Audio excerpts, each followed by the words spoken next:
Hey, so we're over. We just got out of the Charlie Kirk Turning Point USA event for the late Charlie Kirk, RIP. People just getting some thoughts, open-minded thoughts. No judgment. Where are you from? I'm from South Dakota, actually. You came out here from South Dakota? I actually go to school here, but I'm from South Dakota. Wow, that's amazing. Wow, so you actually live in Arizona, but you actually are from South Dakota. Yes. That's awesome. Are you? What brought you here today? I have consumed a lot of Charlie Kirk's content. You and have? very Wow. much appreciate his stances on things and how bold he was. Interesting. And actually, my senior year of high school, we ended up watching a lot of Charlie Kirk content for just for our curriculum and to expose students to new ideas. And so it was kind of recently on my mind of thinking about that and all of his ideas and his content. And I wanted to come here, honor his life, and to experience a historical event. And to just hear Erica, hear her words of encouragement, hear what she had to say, and what the future holds for Turning Point USA. I respect that. Wow, that's amazing. Have you ever met Charlie Kirk? I've not. I very much had hoped that I would get the chance to. Oh. I know a lot of people who have, fortunately, but Yeah. I never personally got the chance to. I know I've seen his events, he has whole crowds of people just cheering him on. But that's very interesting. What things that he preached did you like the best, if you will? Absolutely. Well, ultimately, it's the gospel message. Oh, okay, Charlie okay. was very, very, very clear on the gospel, and to me, that was the most important thing that he was preaching. But secondly, he was very pro-life, and I think it's very common, especially in Republican groups, to see people who are not pro-life all the way, or they find ways to throw in some exceptions. Where I disagree. I think that to be logically consistent and to be morally consistent, you must be pro-life from the mode of conception onward, and Charlie was that, which I really appreciated his stance and his logical consistency when it came to a pro-life issue as well. I also just appreciated a lot of his thoughts on family and on marriage. Respectable. And the importance of serving others and living a life for the Lord. I think that's awesome. Very, very, very noble intentions. Very noble intentions. Well, that's really awesome. That's really awesome. I'm trying to just think of a couple more things. That's awesome. That's awesome. Now, I need to ask you a little more of a personal question, if that's okay. Do you believe that he was a martyr compared to Martin Luther King, Stephen, a prophet, all the things that they compare him to? And you can answer that honestly. I'm not judging. Yeah, I would say that he was a martyr. Yeah, I mean, okay. if you look at, I was literally discussing this with a friend the other day. If you look at the Google definition for martyr, it's someone who was killed for their belief in Jesus Christ and for their religion. And Charlie Kirk was ultimately murdered because of his boldness and because of his belief in the gospel. And so that does put him under the category of a martyr. Obviously, there are differences when it comes to RFK and JFK and MLK, but it remains similar in the stance that people being killed for their beliefs and what they're saying, and then also just because I recognize that there's many people in North Korea, Iran, all those other Muslim countries, where people actually are killed for their faith, or they're literally beheaded because they will not back down in their faith in Christ. And whereas with Charlie Kirk, for me personally, I see this as more of an act of political violence, as you will, a political assassination, because of the political things that he espoused, which obviously angered the killer, obviously the shooter. More or less so involving, my opinion, less so involving his faith, but more involving the political things that he was espousing, for example, LGBT issues, transgender issues, things that kind of made the person mad, if you will. So I just think that it was just more of an act of political violence, less so a martyrism. That's just my opinion, but I'm listening to you. I understand. Just open dialogue, which is something you supported. Yeah, I think ultimately what we should take from this is that America should not be a country where people are killed for their beliefs. I agree with that, 100%. Whether they're beliefs that I would personally espouse or not. And so I think that's just important to takeaway is whether or not you would consider him in this certain category. It's more more of a topic of what did he believe, why did he believe it, and then should people be, what should we do about this experience of political violence in our nation? I totally understand. You know, I agree with that. Absolutely nobody should be killed for their beliefs. Nobody should be a victim of political violence by any means or circumstance. Now, what is your opinion on gun violence?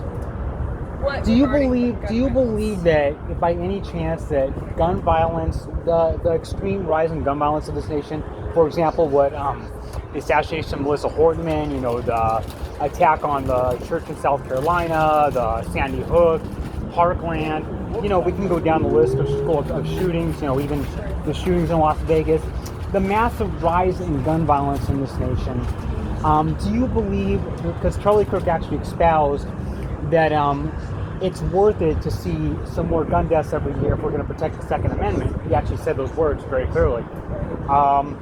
Now, do you believe that he was ultimately a victim of that same gun violence? He said to protect so you can protect your other amendment. He didn't say just the Second Amendment. It's out of context. Yeah, I think with that statement specifically, his point wasn't necessarily that deaths are worth it. I think more of his point was that in order to have freedom, there has to be risk.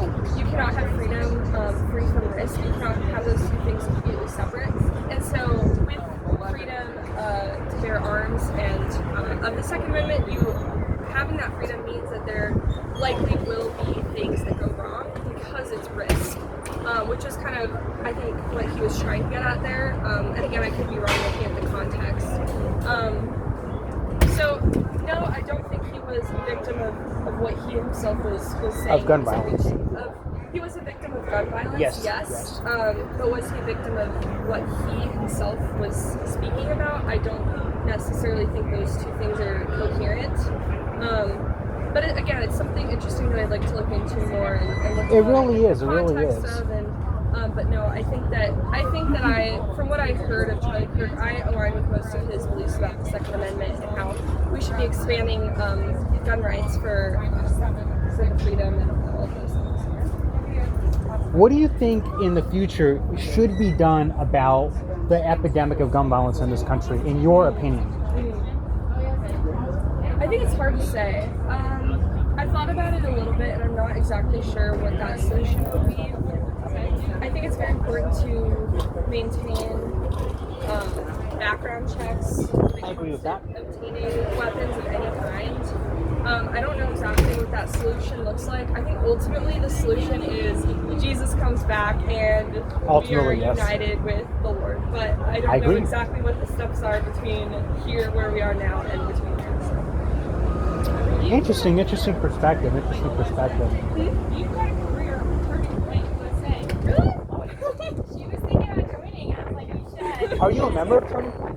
I'm actually not currently, but I do plan on joining this semester. So. Oh, wow. I wish you luck. Thank you so much. Absolutely. What university do you You are well spoken. I have a nephew going to the Grand Campus. We're very well spoken. Oh, very cool. Yes. Thank you. That's so sweet of you to say. I appreciate that. Oh, yeah. No problem. It's very Thank good. you. So, Thank you so much. That's so sweet of you. if you don't mind, another question.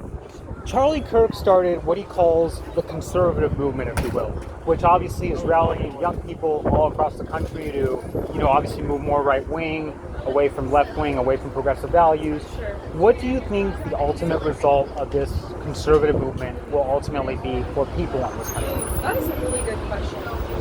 I think. Do you think that it will be make life harder for minorities, harder for LGBT people, harder for these type of people, that type of people, etc., etc.?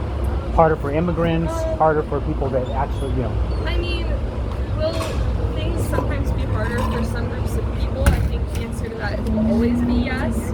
But I don't think that conservatism as a whole is a barrier to groups of people, particularly minority groups, things like that.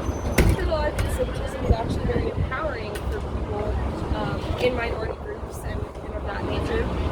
So I think that the ultimate end goal, at least Charlie Kirk's end goal, was to spread the gospel, which is the most important part. Absolutely. But for conservatism in general, I think that need is more people who are willing to get involved in politics and willing to And have share open their discussions, values. you know. And, Absolutely. I hope to see more of a free speech output in our nation. People who are willing to have those discussions, people who are willing to take pieces of information, break them apart, take concepts and break them apart, and ultimately to just understand why they believe what they believe. I totally respect that. Understood. Yeah, and one of the things I did personally respect about Charlie Kirk is that he encouraged political discussion. He encouraged, open discussion. And nobody should be a target of any kind of violence if they're having disagreements or anything. It's good to talk disagreements out with people, and that's one of the things that in his spirit, in his legacy, that we should encourage. Being able to talk out disagreements and have open discussions. And I really, really respected that about him. But anyways, what's your name again? I'm Alana. It's very, very nice to meet you. My name is Javier. Yeah, nice to meet you, Javier. My YouTube channel is Javier's Blog 208. JAVIER''S BLOG 208. Okay, I will look into that. Thank you so much. You're very well spoken, but thank you so much for your time. I appreciate it. Thank you so much. It's nice to meet you. You too.